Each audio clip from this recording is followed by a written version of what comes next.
The champagne flutes shattered against marble floors as 300 wedding guests gasped in horror. Jerome Washington, dressed in his perfect tuxedo, had just done the unthinkable. He'd called off his own wedding to billionaire heiress Rebecca Aldrich. But what her family had just said to his mother crossed a line that money could never uncross. To understand how we got to this moment, we need to go back to the beginning of what should have been the happiest day of Jerome's life. The morning sun streamed through the crystal windows of the Riverside Country Club, Manhattan's most exclusive venue where memberships cost more than most people's houses. Everything was perfect, from the imported Italian marble floors to the hand-cut crystal chandeliers that cast rainbows across walls adorned with original paintings worth millions. Jerome Washington stood in the groom's preparation room, adjusting his custom-tailored tuxedo for the 100th time. At 32, he was one of the country's most respected neurosurgeons, a man who had literally held people's lives in his hands. But today, his own hands trembled slightly as he straightened his bow tie.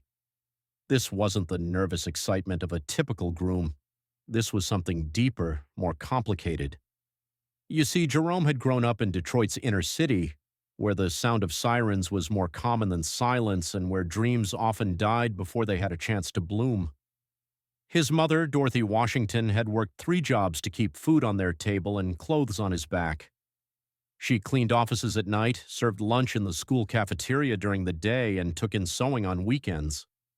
Every sacrifice she made was for one purpose: to give her son a chance at a better life. That better life had led him here, to this moment, preparing to marry Rebecca Aldrich, the daughter of pharmaceutical empire heir Charles Aldrich. Rebecca was genuinely kind and loving, with a laugh that could light up any room and a heart that seemed to see the best in everyone. But she lived in a world so removed from Jerome's reality that she might as well have been from another planet. The Aldrich family traced their lineage back to the Mayflower and had been accumulating wealth and influence for generations.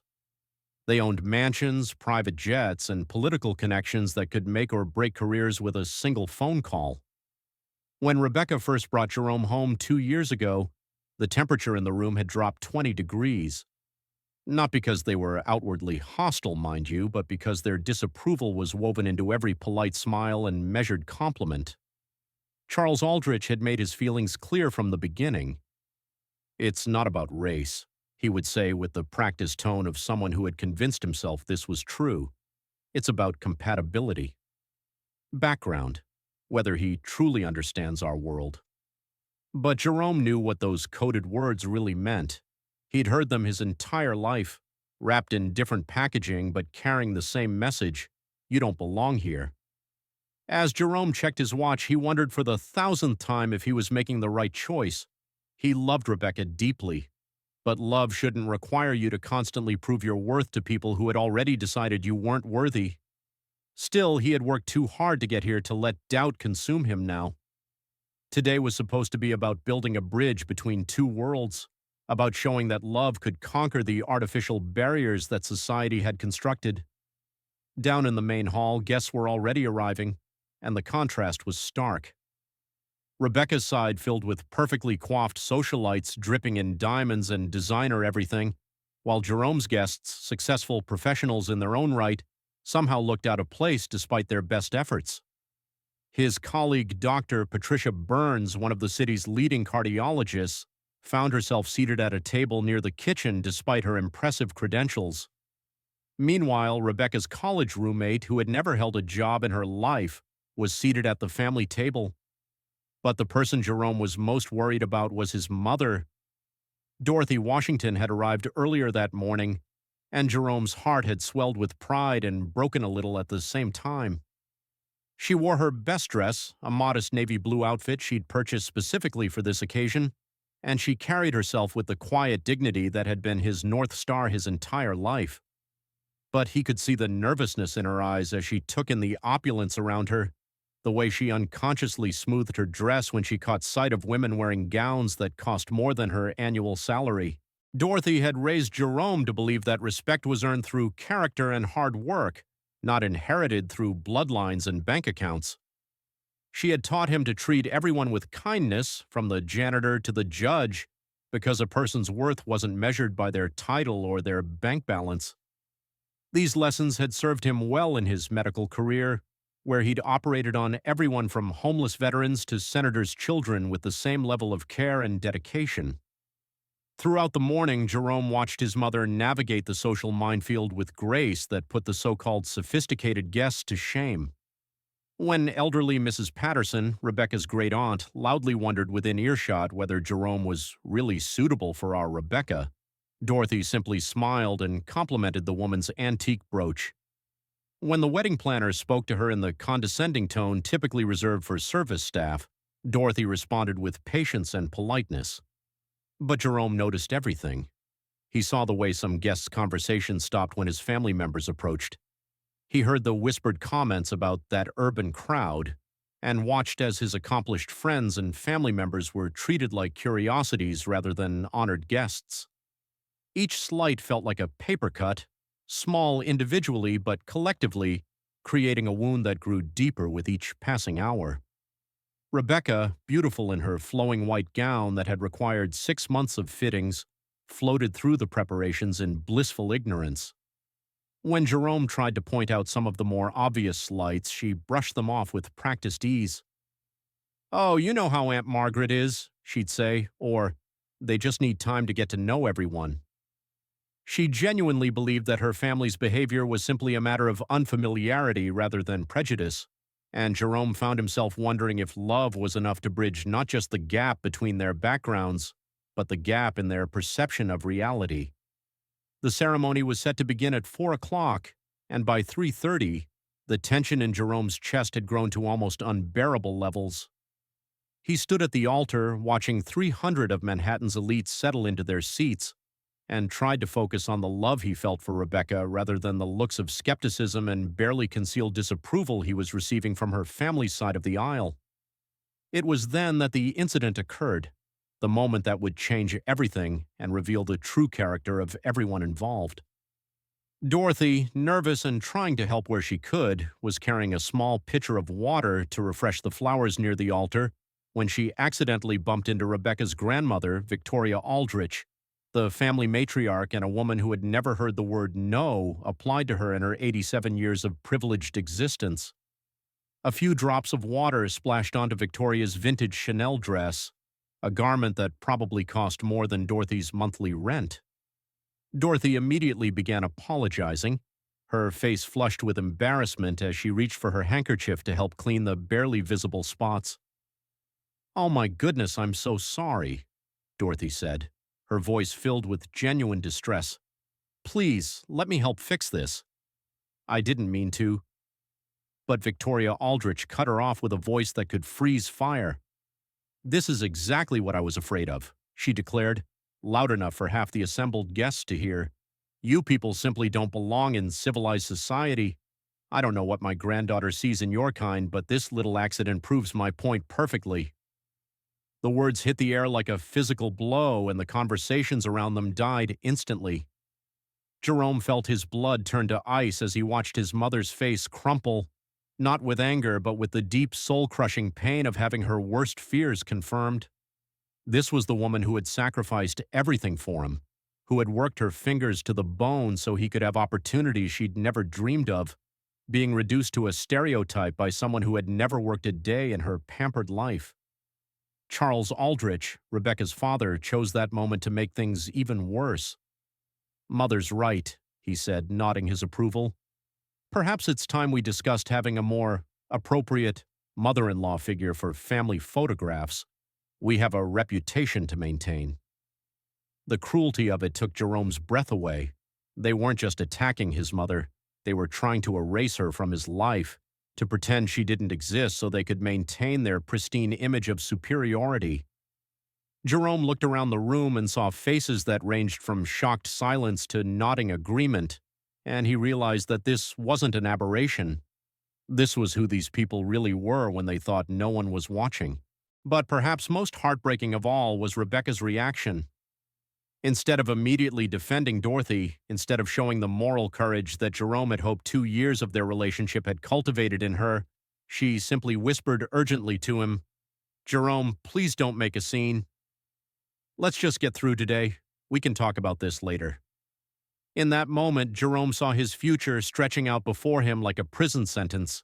Years of similar incidents, of watching his mother be diminished and dismissed while his wife asked him to stay quiet for the sake of keeping peace with people who would never accept them as equals.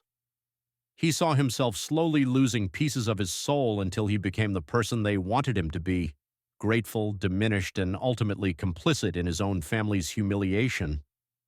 The decision formed in his mind with crystalline clarity. Jerome walked slowly to the altar, his footsteps echoing in the suddenly silent room. He picked up the microphone that had been set up for their vows and looked out at the sea of expectant faces. "Ladies and gentlemen," he began, his voice steady despite the earthquake happening inside his chest. "I need to share something with you about the woman you just insulted. That woman is my mother, Dorothy Washington, and she is the strongest person I have ever known." The room was so quiet you could hear designer heels shifting nervously on marble floors. "My mother worked 3 jobs to put me through medical school," Jerome continued, his voice gaining strength. "She cleaned these very floors at 2 in the morning so I could study for exams during the day. She gave up her dreams, her sleep, her health, so that I could achieve mine.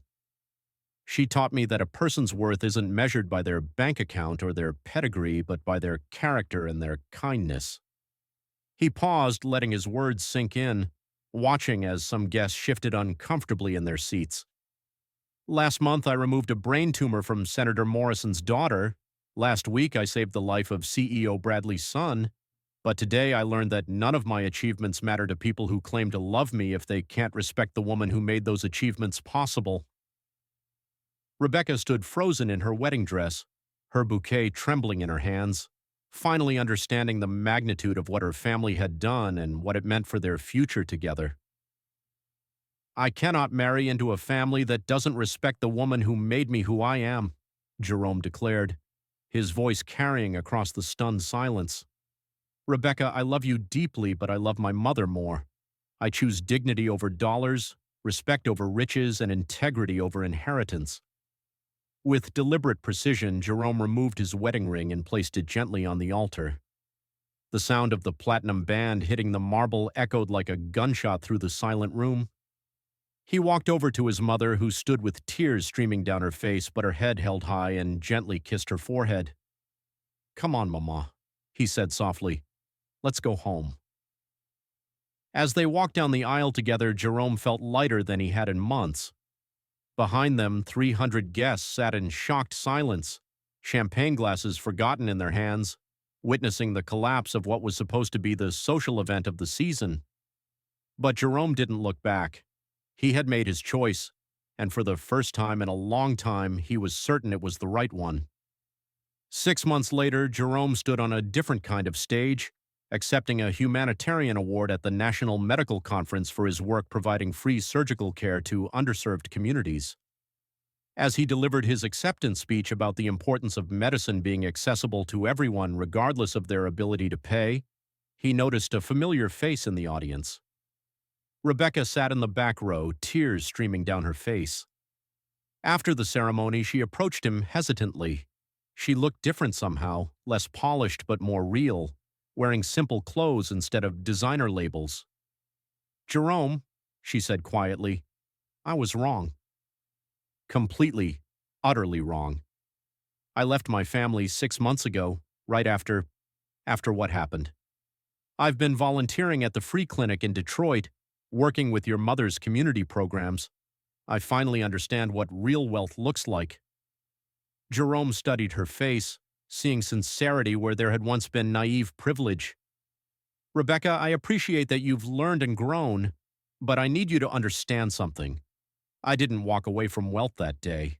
I walked toward it. My mother's love, the respect of my community, my own self-worth. That's the only inheritance that really matters." Rebecca nodded, understanding flooding her eyes. "I know that now. I'm not asking you to take me back. I'm not even asking for forgiveness. I just wanted you to know that you changed my life that day, even though it took me months to realize it." The story concludes not with a romantic reunion, but with something more profound. Jerome and Dorothy stand together at the opening ceremony of the Washington Free Medical Clinic in Detroit, surrounded by the community that had supported them long before fame and recognition arrived. Rebecca is there too, not as Jerome's fiancée, but as a volunteer who has spent months earning her place through service rather than expecting it through privilege. The real victory wasn't in rejecting wealth or proving a point to people who would never truly change. The real victory was in choosing love over fear, authenticity over acceptance, and integrity over the easy path. Jerome had learned that sometimes the greatest act of love isn't fighting for someone, but being willing to walk away when loving them would require you to betray everything you stand for. As the sun set over Detroit that evening, Jerome realized that he had found something more valuable than all the Aldrich money combined: the knowledge that he was exactly who he was supposed to be, surrounded by people who loved him not despite his background, but because of the character it had forged in him. True wealth, he understood now, isn't measured in dollars.